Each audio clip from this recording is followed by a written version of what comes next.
In this step-by-step tutorial, I will teach you how to add icons to buttons in Webflow.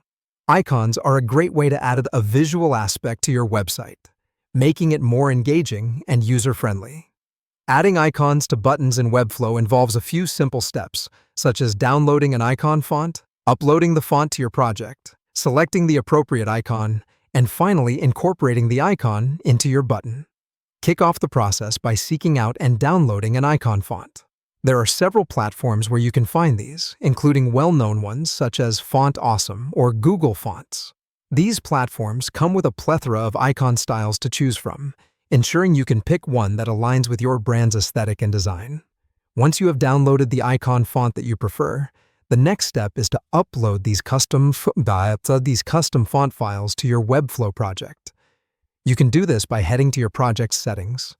Here you should see a section titled Fonts. This is where you will upload the font files you have downloaded from Font Awesome or Google Fonts. Simply browse for these files in your computer and upload them accordingly. Now that you have the icon font files uploaded in your Webflow project, it's time to head to the button element. Here, you'll be able to select the text area where you want to insert your icon. To change the font, you'll want to head to the typography section of the Style panel.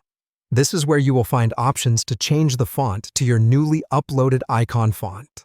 Go ahead and select your icon font from the list of available fonts. The penultimate step is quite crucial, choosing and inserting your specific icon. You might need to go back to the font's website to do this.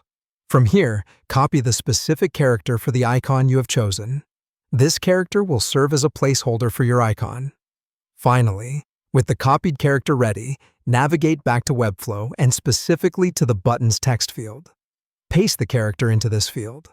Watch as the character morphs into the icon you selected earlier.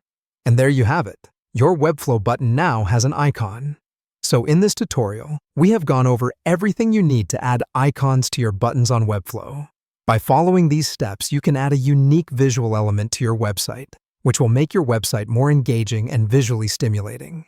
Thank you for taking the time to learn something new today, and I hope you found this tutorial helpful.